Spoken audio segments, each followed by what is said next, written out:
Gold, trusted gold buyers. మీరు తాకట్టు పెట్టిన బంగారాన్ని విడిపించి ఈ రోజు ఉన్న మార్కెట్ ధరకు కొనబడను.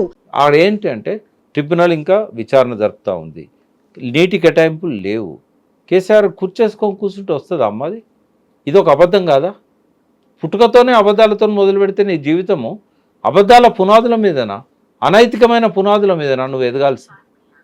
ఆ ఇంట్లో ఒక వ్యక్తిగా, ఒక ఆడపడుచుగానే గౌరవిస్తా. కేసీఆర్ను సొంత అన్నలాగా, శోభక్కను సొంత వదినలాగా భావించిన వాడిని, కవితను ఒక బిడ్డలాగా, కేటీఆర్ ఒక కొడుకులాగా ఆ ఇంట్లో పెరిగిన వాడిని నేను. వీళ్ళు ఎదగాలని కోరుకుంటా, వీళ్ళు పుట్టిన తర్వాత పుట్టగానే పరిమళించాలని కోరుకుంటాం. కానీ అనైతిక పునాదులు, అనైతిక అబద్ధాలు ఇవన్నీ పక్కకు పెట్టాలి. అయింది నోరు జారింది.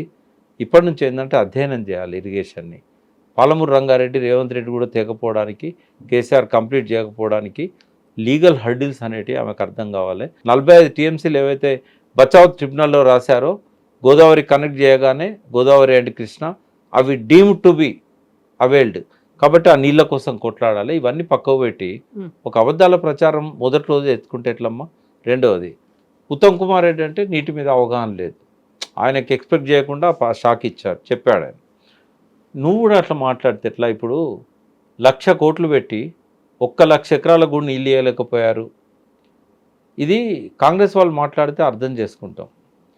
ఒక టవరింగ్ పర్సనాలిటీ, నీటిపారుదల రంగంలో ఎవరికి లేనంత, ఏ ఇంజనీర్లకు లేనంత పరిణతి ఉన్న కేసీఆర్ గారి ఇంట్లో, ఆ ఇంట్లో ఒక భాగమై ఆయన కడుపులో పుట్టిన బిడ్డగా ఆ మాత్రం పరిజ్ఞానం లేకపోతే ఎట్లమ్మా?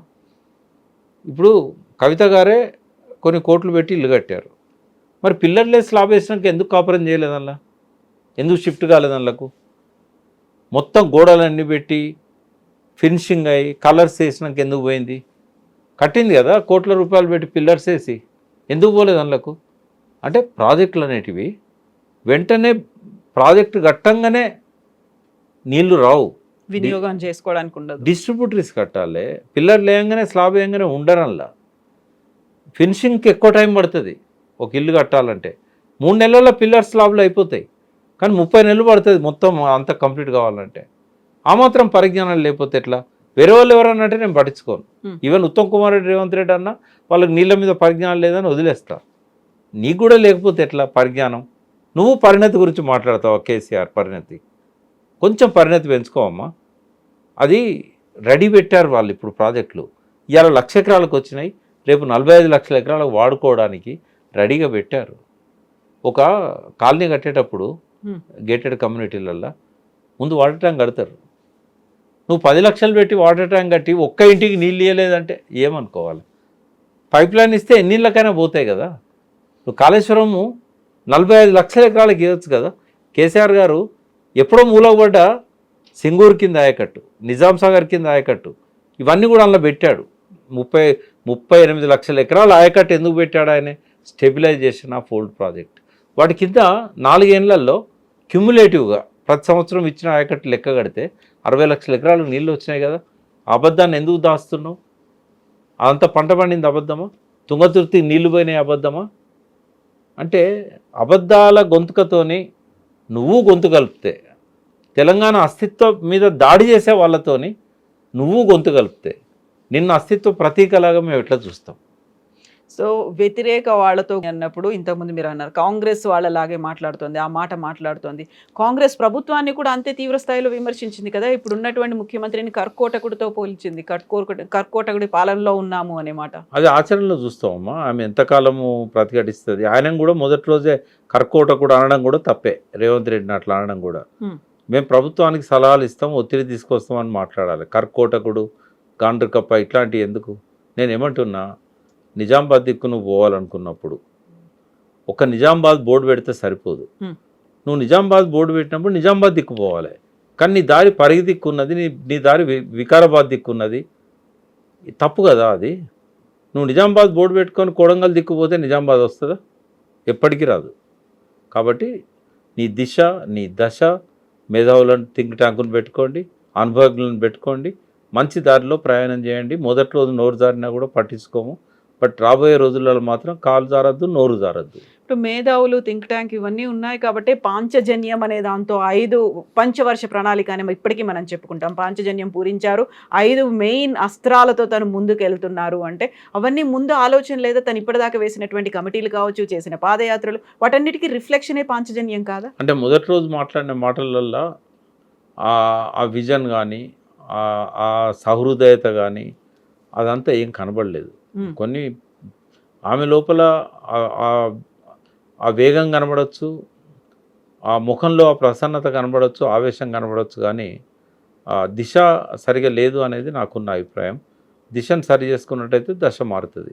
అదే ఆమె ప్రయత్నం చేస్తే అవుతుంది. ఇప్పుడు ఒక మామూలు నేను ఒక మాట చెప్తాను. హైదరాబాద్లో రిచెస్ట్ పర్సన్ చాలామంది ఉన్నారు, ఎక్కువ మంది ఫార్మా ఉన్నారు.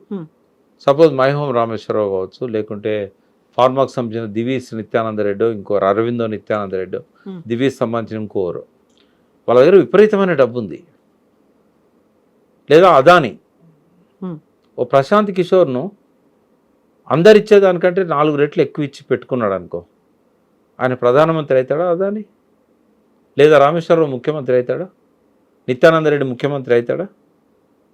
అంటే పీకే లాంటి వాళ్ళు 60 కిలోమీటర్లు వచ్చిన వాళ్ళను 70 దాకా పోవడానికి కొంత సహకరిస్తారు, 80 దాకా పోవడానికి సహకరిస్తారు, కానీ 0 నుంచి ఉన్న వాళ్ళను 100 దాకా తీసుకుపోగలుగుతారా?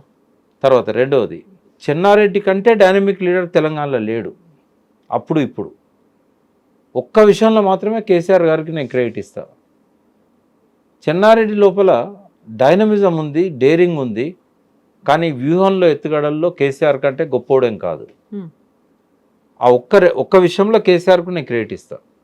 కానీ చెన్నారెడ్డి ఈజ్ ఎప్పుడూ డైనమిక్ లీడరే తెలంగాణలో. 100 సంవత్సరాల 200 సంవత్సరాల చరిత్రలో కూడా ఆయనను మించిన డైనమిక్ లీడర్ లేడనేది కేసీఆర్ గారు కూడా యాక్సెప్ట్ చేస్తారు. అటువంటి చెన్నారెడ్డి నేషనల్ డెమోక్రటిక్ పార్టీ అని పెట్టుకున్నాడు, ఒక అనామకుడిగా పెట్టుకోలే. నిజాం వ్యతిరేక పోరాటం నుంచి, ఆంధ్ర మహాసభ దగ్గర నుంచి, ఆంధ్రప్రదేశ్ ఏర్పడేటప్పుడు తెలంగాణ కోసం కొట్లాడిన వ్యక్తిగా, 69 ఉద్యమ రథసారథిగా 3 ఏళ్ళు ఆ పోరాటాన్ని నడిపి 14 సీట్లలో 10 మందిని గెలిపించుకున్న యోధునిగా, ఒక 5 సంవత్సరాలు ఇందిరా కాంగ్రెస్ను పరిపాలనలోకి తీసుకొచ్చి దానికి మొదటి ముఖ్యమంత్రి ఆ పార్టీకి, ఇదంతా చరిత్ర ఉన్న చెన్నారెడ్డి నేషనల్ డెమోక్రటిక్ పార్టీ అని పెట్టి డిపాజిట్లు రాలే. అంటే ఆ ఇమేజ్ వేరు కదా, ఇది పొలిటికల్ ఇమేజ్, అది ఓన్లీ ఒక ఫేమ్ లాగా వచ్చింది, లేకపోతే సినిమాలకు రిలేటెడ్గా వచ్చింది. మరి ఎన్టీ రామారావుకు అదే ఇమేజ్తో ఆయన గెలిచాడు కదా, కానీ ఇమేజ్తో కాదు గెలిచింది ఆయన. ప్రజాదరణ ఉంది అక్కడ. ఎందుకు వ్యాక్యూమ్ ఉంది. ఆ వ్యాక్యూమ్ ఇప్పుడు లేదు. ఇప్పుడు ప్రజలు డిసైడ్ అయిపోయారు ఎవరికి ఓటు వేయాలనేది. 2.5 years తర్వాత కాదు, ఇప్పుడు ఎలక్షన్ పెట్టినా, 1 yearకి ఎలక్షన్ పెట్టినా ఈ ప్రజాభిప్రాయం మారదు. ఎట్లా సస్టైన్ కావాలి పార్టీ, ఎట్లా నిలబడాలి? ఇంకోటి ఇక్కడ వ్యాక్యూమ్ లేదు. చరిత్రలో ఉజ్వలమైన పోరాటాలు చేసిన సిపిఐ సిపిఎంలే ఇక్కడ మట్టి కొట్టుకొని పోయినాయి. ఇక్కడ అవకాశం లేదు. ఇక్కడ 3 పార్టీలే, 3వ పార్టీకే ఇక్కడ స్థానం దొరకట్లేదు. బీజేపీ జాతీయ స్థాయిలో 12 ఏళ్ల నుంచి పరిపాలన చేస్తున్నది. దేశం ఎప్పుడూ చూడనటువంటి ఒక వ్యక్తి అక్కడ ప్రధానమంత్రిగా ఉన్నాడు. ఆయనకు స్కాములు లేవు, కుటుంబాలు లేవు. బట్ అటువంటి ఒక గొప్ప నాయకుని నేతృత్వంలో, డైనమిక్ లీడర్ అమిత్ షా లాంటి వాడి సారథ్యంలో, అధ్యక్షుడు ఎవరైనా ఉండనియండి, ఆ పార్టీ ఇక్కడనే నిలబడలేకపోతున్నది. 12 ఏళ్ల నుంచి ఎన్ని ప్రయత్నాలు చేసినా వాళ్ళకు అడుగు పెట్టడానికి స్థలం దొరకడం లేదు. అటువంటిది ఒక కొత్త పార్టీకి ఎదగాలంటే ఎన్ని విషయాలల్లా వాళ్ళని వాళ్ళు సరి చేసుకోవాలి. ఇవన్నీ ఇంకోటి, భారతదేశంలో వేలాది పార్టీలు వచ్చినాయి, డజన్ల సంఖ్యలో కూడా నిలబడలేదు. ఎనర్జీ నిలబడ్డది ప్రాంతీయ అస్తిత్వంతో. వెస్ట్ బెంగాల్, తమిళనాడులోనైతే ఆనాటి అన్నా డిఎంకే తర్వాత 3వ పార్టీ నిలబడలేదు. ఆడ టీఆర్ఎస్కి ఏంటంటే ఆనాటి పాలన పట్ల ఒక వ్యతిరేకత, ఒక కోపము, దాంతోపాటుగా తెలంగాణ నినాదం అది తోడైంది. కేసీఆర్ ఇమేజ్తో రాలేదు టీఆర్ఎస్. కేసీఆర్ వ్యూహము, ఎత్తుగడలు, తర్వాత ఆనాడున్న పరిస్థితులు ఇప్పుడు లేవు కదా. అటువంటి ఎక్కడ ఉంది వ్యాక్యూమ్?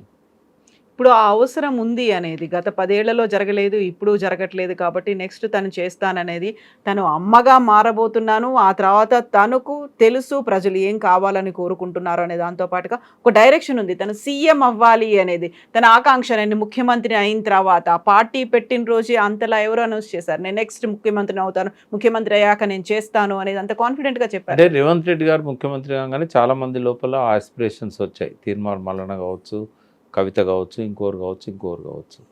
ఆస్పిరేషన్ ఒకటే ఉంటే సరిపోదు. రేవంత్ కలిసి వచ్చింది ఏంటంటే అప్పుడు కేసీఆర్ గారి మీద కొంత వ్యతిరేకత కావచ్చు, బండి సంజయ్ లాంటి వాళ్ళను బీజేపీ వెనక్కి లాగడం కావచ్చు, ఇట్లాంటివి చాలా కారణాలు, కాళేశ్వరము ఆ టైంలోనే జరగడం కావచ్చు, ఇవన్నీ రేవంత్ కలిసి వచ్చిన అంశాలు. అంతేగాని రేవంత్ లాగా అందరూ ఇట్లా అనగానే 5 ఏళ్లలో ముఖ్యమంత్రి అవుతారా? అది రావాలంటే చాలా చేయాల్సిన అవసరం ఉంటుంది. ఒకటైతే చెప్తున్నాను, క్రికెట్లో కానీ రాజకీయాల్లో కానీ నథింగ్ ఈజ్ ఇంపాసిబుల్. కానీ ఇవాళ ఉన్న పరిస్థితులలో ఫస్ట్ ఆమె ముందున్న లక్ష్యం ఏంటంటే ఒక చక్కని ఎజెండాతోని, చక్కని విజన్తోని, చక్కని మిషన్తోని ముందుకు రావాలి. సెకండ్ ఏంటంటే ఈ తిట్టడం మానేసి పాజిటివ్గా పోవాలి. లేకపోతే ఇంట్లో తగాదని తీసుకొచ్చి మన మీద రుద్దుతుంది అని అనుకుంటారు.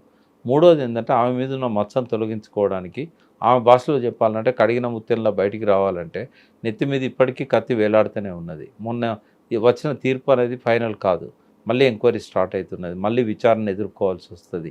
ఇవన్నీ కూడా ఆమె వదిలించుకోవాల్సిన అవసరం ఉంటుంది. క్లీన్ ఇమేజ్ ఆమెకు రావాలంటే ఇవన్నీ, ఈ ఆరోపణలు, ఈ నిందలు, ఈ కేసులు, ఇవి వదిలించుకోవాల్సి వస్తుంది. నాలుగవది ఏంటంటే తరతరాలుగా రక్తంలో జీర్ణించకపోయిన ఫ్యూడల్ భావాలు అన్ని కమ్యూనిటీల కంటే వెల్మ కమ్యూనిటీ మీద తెలంగాణలో ఎక్కువ ఫ్యూడలిజం ఉంటుంది. వాళ్ళ లోపల ఎక్కువ గ్రామాలలో ప్రజలను పీడించింది, సతాయించింది వెల్మ కమ్యూనిటీ. అది ఇప్పుడు జనరేషన్లో లేదు, కానీ వెనకటి చరిత్ర నేను చెప్తున్నా. అది ఎంతో కొంత జీన్స్లో ఉంటుంది. దాన్ని వదిలించుకోవాలి. ఫస్ట్ వదిలించుకోవాలంటే తిట్టుడు బంద్ చేయాలి. లాస్ట్ చెప్పదలుచుకున్నది ఏంటంటే ఇప్పటి ప్రథమ లక్ష్యము పార్టీని ఫస్ట్ ప్రజల్లోకి తీసుకెళ్ళడానికి ఆ బాటలు పరచాలి. ఇప్పుడే అధికారంలోకి వస్తా, ముఖ్యమంత్రిని అయితే నేను పూర్తి విద్య ఫ్రీగా ఇస్తా, వైద్యం ఫ్రీగా ఇస్తా, ఉండనియండి. మీ మిషన్లో రాసుకోండి, అవి మీ ప్రణాళికలు రాసుకోండి. ఆ స్లోగన్స్ ఇప్పుడు అట్రాక్ట్ చేయవు. ముందేంటంటే ఏ గ్రామాలల్లో, ఏ పట్టణాలల్లో ఎవరిని పార్టీలోకి తీసుకుంటే ఆ పార్టీ ఆరోగ్యకరంగా ఉంటుంది. ఇప్పుడు రోగాలతోని మంచాన పడ్డోళ్ళని తీసుకుంటే పార్టీ ఎదగదు. నెగటివ్ క్యారెక్టర్ని వాళ్ళని తీసుకుంటే పార్టీ ఎదగదు. చెల్లని రూపాయలను తీసుకుంటే ఖజానా నిండదు. ఏ పార్టీకి అక్కర్రాని తీసుకుంటే ఈ పార్టీ కూడా అక్కర్రాడు. ఈ విషయాలలో కొంచెం జాగ్రత్తగా ఉండి ఆ పార్టీకి జవసత్వాలు ఇవ్వాలి. దాని వెన్నుముకను కరెక్ట్గా నిలబెట్టాలి. అన్ని రకాలుగా ఆ ఫ్రేమ్లో ఉంటే ఈ చరిత్రను కొంచెం మార్చవచ్చు. ఎట్లా అంటే ఈ నిలబడ్డ మూడో పార్టీ అవుతుంది. పెద్ద పెద్ద యోధులు విఫలమైన కాడ, ఈవెన్ విజయశాంతి లాంటి స్టార్డమ్ ఉన్నోళ్ళు తెలంగాణ నినాదం పెట్టుకొని వచ్చినా కూడా కేసీఆర్ మీద ఉన్న వ్యతిరేకతను సొంతం చేసుకోవాలనుకున్నా విజయశాంతికే సాధ్యం కాలే. లాస్ట్కి అదే విజయశాంతి మళ్ళీ టీఆర్ఎస్లోనే కలవాల్సిన పరిస్థితి వచ్చింది. కాబట్టి ఇవన్నీ ఉంటాయి. భవిష్యత్తులో ముందుకు సాగాలంటే టీఆర్ఎస్ మీద ద్వేషం కానీ, తన తండ్రి మీద ద్వేషం కానీ ఉండకూడదు. ఎందుకంటే తండ్రిని తిట్టడానికి పార్టీ పెట్టిందనే మెసేజ్ పోయిందనుకోండి, ఇంకా ఆమెకు ఫ్యూచర్ ఉండదు. తండ్రి మీద కోపంతో పెట్టిందన్న ఎవరు రారు. కాబట్టి ఇవన్నీ సరి చేసుకుంటే ఆ పార్టీకి ఉజ్వలమైన భవిష్యత్తు ఉంటుంది. కాబట్టి చాలా ఉన్నాయి చేయాల్సినవి. డబ్బులు దండగ పెట్టుకోవద్దు. ఇవాళనే అధికారంలోకి వస్తారనే కళలు అక్కర్లేదు. ఎదగాలి కదా. కనీసం 18 ఏళ్ళు వస్తేనే ఓటాకు వస్తుంది. ఇప్పుడే పుట్టిన పాపకి 4 ఏళ్ళకే నేను ఓటాకు కావాలంటే వస్తుందా? కొంచెం ఆ పరిణామ క్రమం అనేది ప్రకృతితో సమన్వయం చేసుకోవాల్సి ఉంటుంది. ఒక చెట్టు పెట్టంగానే కాయలు కాస్తుందా? దాన్ని ఎదగాలి కదా. ముందు నీరు పోయాలి, నారు పోయాలి, దాని నర్చరింగ్ ఉంటుంది, దానికి సన్లైట్ పడాలి. సన్లైట్ అంటే ఒక మెంటరు, ఆ మెంటర్ ఎవరు ఆ పార్టీకి. తర్వాత బహుజన వాయిస్ అంటారు. ఇప్పటిదాకా మీలాంటి అగ్రకులాలు కదా బహుజనులను అణచివేసినాయి. మరి నువ్వు నిజంగానే నీ పార్టీకి ఒక బహుజనున్నో దళితున్నో అధ్యక్షుని ఎందుకు చేయలేదు? చేస్తే కొంత ప్రజల్లోకి వెళ్ళేదేమో. ఎవరు నమ్ముతారు? అగ్రకులాల ఆధిపత్యంలో బహుజనులకు న్యాయం జరుగుతుందా? ఎంతో కొంత కేసీఆర్ కొంచెం డిఫరెంట్. ఎందుకంటే ఆ కులాల యొక్క ఆర్థిక వ్యవస్థను బాగు చేసుకోవడానికి, జీవన ప్రమాణాలు పెంచడానికి గొర్రెలనిచ్చాడు, దళిత బంధు లాంటి స్కీములు పెట్టాడు. ఆయన విషయంలో కొంత మినహాయింపు ఉన్నా కూడా ఇప్పటిదాకా ఏ అగ్రకుల నాయకత్వంలో తెలంగాణనే కాదు భారతదేశంలోనే ఎక్కడ కూడా అగ్రకుల ఆధిపత్యం అంటున్నా ఎందుకంటే మోడీ అగ్రకులం కాకపోయినా ఆయన బహుజనులకు చేసింది ఏమీ లేదు. అగ్రకుల ఆధిపత్యం నడుస్తుంది అక్కడ. ఆయన కుటుంబం లేదు, కానీ ప్రపంచంలోనే పెద్ద కుటుంబం ఆర్ఎస్ఎస్ ఉన్నది. అందరికీ 2 చేతులు ఉంటే ఆర్ఎస్ఎస్కి 87 చేతులు ఉన్నాయి. బట్ అక్కడ బందీ అయిపోయాడు మోడీ. ఇక్కడ కూడా అంతే, ఏ అగ్రకులం ఆధిపత్యంలో కూడా బహుజనులకు న్యాయం జరగదు. ఒకవేళ నువ్వు నిజంగానే బహుజనులకు న్యాయం చేయాలి, జ్యోతిబా పూలే ఆదర్శాలతోనే, అంబేద్కర్ ఆదర్శాలతో పోవాలంటే నీ పార్టీకి బహుజనుని అధ్యక్షుని చేయి, నీ పార్టీకి దళితుని అధ్యక్షుని చేయి. అప్పుడు ప్రజల్లో కొంత చేంజ్ అనేది వస్తుంది. ఇవన్నీ చేయకుండా నువ్వు ఫ్రీ ఎడ్యుకేషన్ ఇస్తానన్నా, ఫ్రీ హెల్త్ ఇస్తానన్నా అవి బాగానే ఉంటాయి, కానీ నువ్వు అధికారంలోకి వస్తావని ప్రజలు నమ్మరు. ఇప్పుడు ఆ పార్టీ ఎంతమందిని ఎమ్మెల్యేలు నిలబెట్టినా కూడా అల్టిమేట్గా వీడు గెలుస్తాడా గెలవడా, కవితను చూసి ఓటేయరు, వాళ్ళకు గెలుస్తాడా లేదా అనే దాన్ని బట్టి ఓటేస్తారు.